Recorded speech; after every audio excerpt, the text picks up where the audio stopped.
Денешниот ден се обележува како светскиот ден на децата од улица. Се повеќе ги има на улиците. Зошто? Од едната страна институциите, од другата страна што ние како граѓани можеме да направиме за минимизирање на овој проблем и главниот причинител зошто има се повеќе деца на улица.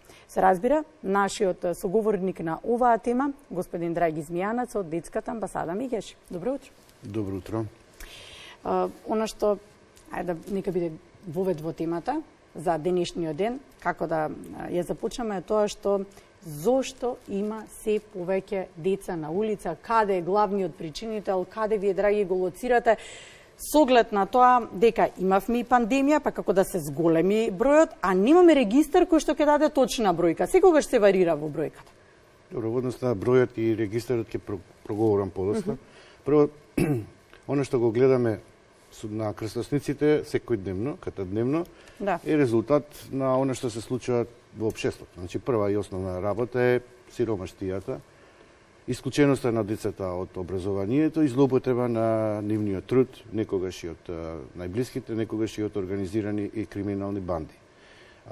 Одговор на ова е всушност последица на исклучување на децата од образованието. Значи, мислам дека Министерството за труд и социјална политика треба да направи напори, бидејќи градинката е воспитно-образовна згрижувачка установа, да им овозможи на овие деца да отидат во рана детска возраст, бидејќи првите 5-6 години се клучни за нивниот правилен раст и развој, да ги вклучи на време во градинка, да им даде одредени животни вештини, затоа што таму нема само спиење, храна и престој, туку има и воспитување и образование. И на тој начин ќе ги отргне децата од улица и ќе им даде прв чекор кон задолжителното основно и средно образование.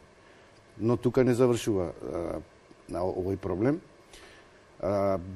Важно е да се детектираат семејствата во ризик, да се доедуцираат, да им се овозможи вработување барем на еден член од семејството, да се отргнат од субстандардните услови, да имат некаков пристоен начин на живот и во тој случај и со строг надзор на центрите социјална работа за остварување на квалитетното образование, згрижување и чување и воспитување на децата, има шанси да се преполови состојбата.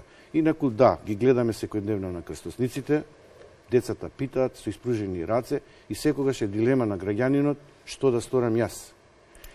Да. Институциите, бидејќи затајуваат, не се доволно во функција за најдобар интерес на детето, освен кога се меѓународните денови и политичарите се сликаат, не прават многу за оваа ранлива категорија на деца кои многу често и немаат извод од матична книга на родените, може да бидат киднапирани, грабнати, да бидат тргувани нивните органи, да бидат во најлошите форми на злоупотреба на детскиот труд, дури може и да ги подведуваат не само за криминал, туку и за проституција. Она што исто така проблематично е како да постапат граѓаните. Моje мислење е дека најдобро граѓаните да пријават во интервентните тимови на центрите социјална работа. Знам дека центрите социјална работа се... И што ќе направат тие? Еве, реално да зборувам. Еве ќе пријават.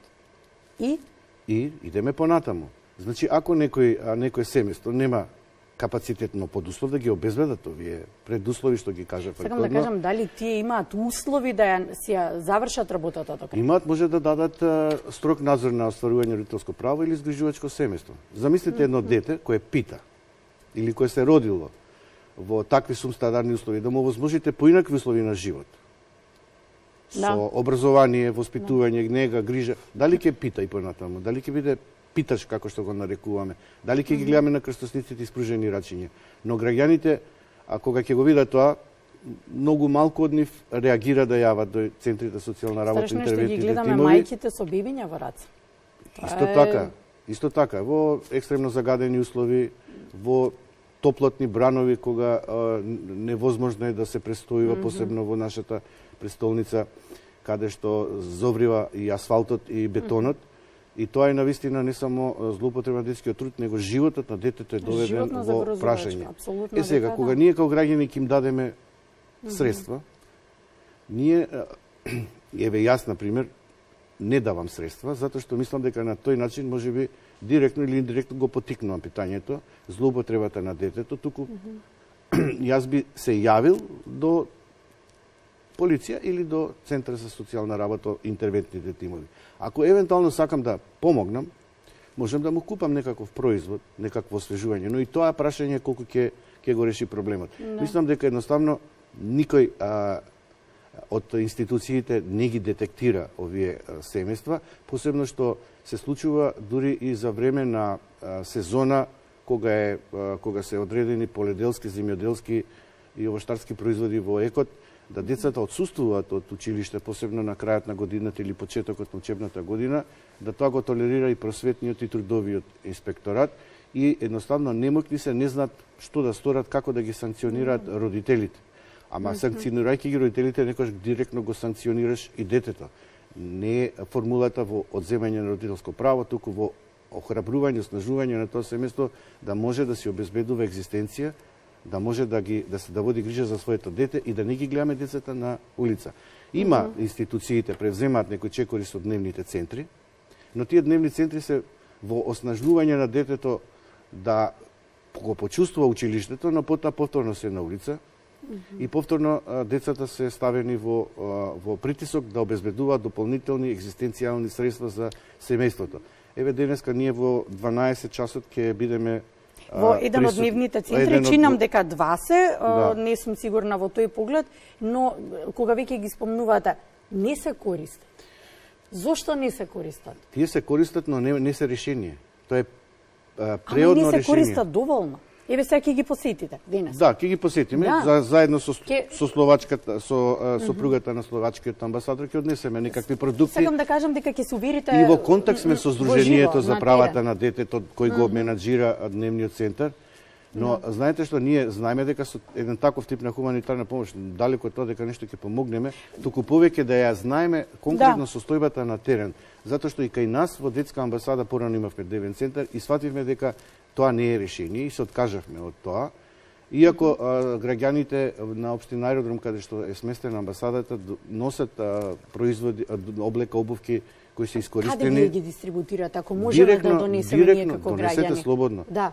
Ќе ја повикате слободанче, ќе имате едно слободанче и таа е таа што ги селектира производите и граѓаните кои доаѓаат ги добиваат. Но повторно ќе кажам, и тоа не е решение. Образованието е клуч за вклучување на децата и исклучување на децата од образование е немок на државата да се справи со детскиот злоупотреба. Апсолутно дека е така. Во право сте и затоа ја отвараме оваа тема. Но мораме ние како граѓани бар некој мал исчекор да направиме.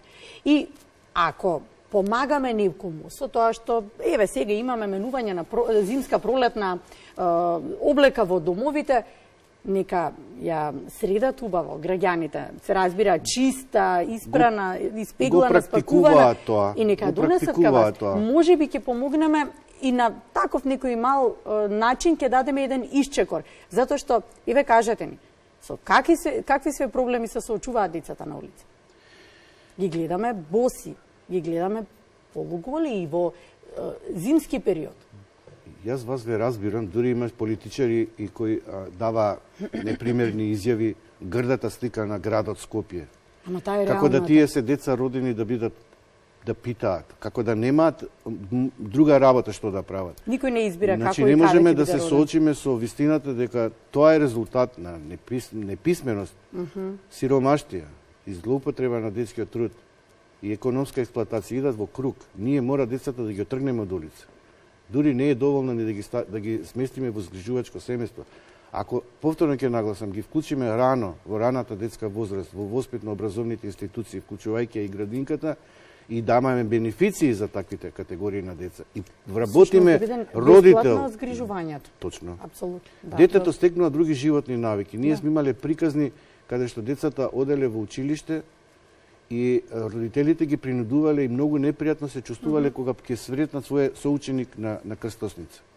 Значи, како да ви кажам, едноставно мора, повторно ќе кажам, центрите социјална работа да направат таков напор да од администрација излезат на терен и точно ја детектираат состојбата и водат точно за секое семејство грижа. Ако треба да ги активират и социјално одговорните компании, Па да имаат по едно семејство кое ќе му бидат, што се вели, под згрижувачко семејство. Згрижувач у смисла на овозможување на секакви услови да тоа семејство го отргне од сиромаштија и од злоупотреба. Она што го споминавте сега дека во непријатна ситуација се знаат да бидат некои деца кои што утрото го поминале во училишните клупи, а пладнивните часови питаат на семафорите па да се сретнат со ученик. Вие имавте линија Ало Бушовко, да нема такви случаи јавувања да ги пријават своите родители кои што... Има такви случаи, еден од повеќето случаи... Кој е разрешницата понатаму? Го пријавува родителот, дека го принудува на питање. Па тоа ви велам, нема решение од едноставна причина што и да се јавите во интервентните тимови, што ќе сторат тие, дали се кадарни да му најдат таа волшебна формула, да го отргнат детето до лице, да го вклучат во училиште, да седне детето во училишните клупи, да му возможат на тоа семејство економски услови, не само социјална помош, ако треба да ги вработат и двајцата родители, да остварат надзор како родителите ги трошат средствата што ќе ги обезбедат со обработувањето и да ги отргнат од субстандардните услови, со да им возможат некаков кров над главата, за да детето се почувствува да има достоен живот.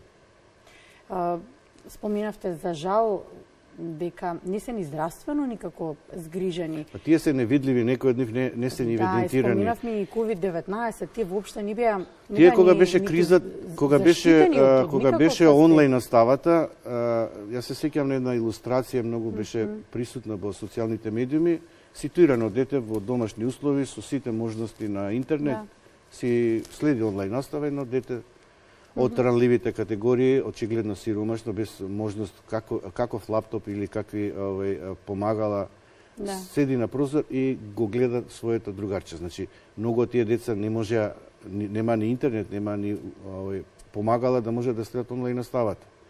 Тоа е едниот проблем. Вториот проблем е што некои од нив ги принудува да работат дури кога се децата во училиште. Некои од родителите се мотивирани да ги однесат децата во училиште заради добивање на одредени бенефиции од државата, но како што и самите рековте, после училиштето повторно се на улица. Истото се случува и со дневните центри. Така да, се додека не ја решиме сиромаштијата, значи треба државата да се фокусира... Сме во еден како магичен круг. Точно така, точно така. Многу себично се однесуваат институциите во однос на оваа ранлива категорија на деца, и мислам дека се гледа како да нема решенија. Всушност, кои точки вие први би ги промениле? Го споменуваат образованието. Што е тоа? Број 1, градинки. Едно дете во училиште, едно дете помалку на улица, но додека стигне во училиште, ако мислиме на основно образование, ќе ги пропуштиме првите 6 години и веќе тоа дете е регрутирано и ставено во злоупотреба и во остварување на одредени средства, дури се казнуваат децата за да мора да обезбедат одредени средства. Дури некогаш ги повредуваат, намерно ги осакатуваат за да предизвикат поголема емпатија кај граѓаните. Значи тоа е една би рекол страшна појава која повторно ќе кажам, ако не се мобилизира општеството, ја не се одвојува доволно средства за ова, тоа ќе го гледаме катадневно и мислам дека граѓаните ќе се згрозуваат, но не можат самите да го решат. Можат да пријават, може да му дадат одредена храна и така натаму, пари не, но тоа не го решава повторно проблемот. Значи мора да се најде. Ние сега изготвивме една стратегија која им ја понудивме на град Скопје и околу овој проблем. Кај нас многу се донесуваат закони, стратегии, акцијски планови, прописи, но на ново пракса го гледаме она се што се случува не само со децата на улица и ранливите категории, во секој сегмент, значи една појава на немоќ. А немоќта се однесува на тоа дека не се доволно посветени, активни, мобилни донесувачите на одлуки, тие кои ги имат ингеренциите.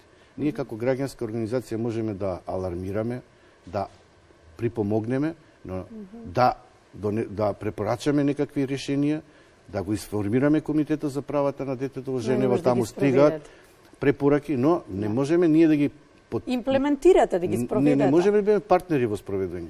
Но ја немаме тие ингеренции, таа финансиска моќ за да го решиме овој проблем.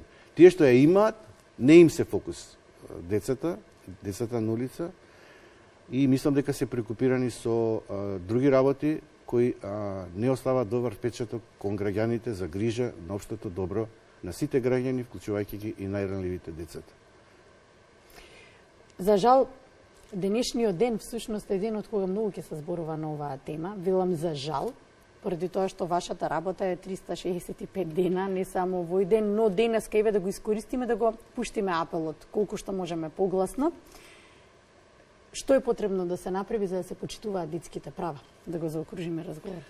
Пред се да се почитува детската личност и дека едно дете родено да се гарантираат сите права, нормално со сите одговорности и обврски кои ги има, а право на живот, например, самите рековте загрозување на правото на живот е под број 1 кога ги гледаме децата на крстосниците во екстремни услови на загаден воздух, загадена почва, топлотни бран, студенило и не превземаме ништо. Секој еден граѓан кој ќе го види тоа, прва асоциација му е државата не ми дава никаква подршка и подкрепа. Јас сум и така ранлив, кршлив и уште дополнително ме стигматизира со тоа што јас морам да бидам принуден, дали од моите најблиски или од сиромаштијата, неписменост, исклученост од образование да го правам тоа. Тоа, кога ќе го види еден граѓанин, едноставно може само да заклучи дека имаме држава која декларативно се залага за правата на децата, а во пракса затајува. За жал, ќе зборуваме повеќе на оваа тема, затоа што сметам дека е потребно време додека да се променат нештата, но еден мал чекор... 31 година веќе сме во оваа состојба. Но еден мал чекор ќе ни израдува, бар колку толку, да се почне барем од некаде, да се почне од основата. Неколку пати се согласивме дека основата е предучилишната возраст. Да се почне од таму. Благодарам за денешното гостување. Благодарам што секогаш сме тука да подсетиме на вашата работа, на оно што го работите вие постојано и да пуштиме апел колку толку. И убава поента имавте денеска го одбележуваме денот, на ние треба да работиме 365. Тоа треба и тие кои ги имаат капацитетот, ингеренциите и моќта да го прават истото. Не само граѓаните и граѓанските организации. Денешниот ден е подсетување до институциите, го одбележуваме како Меѓународен ден на децата од улица. Се надевам дека помалку ќе зборуваме на оваа тема. Благодарам на господинот Драги Змијанац од Детската амбасада Меѓаши.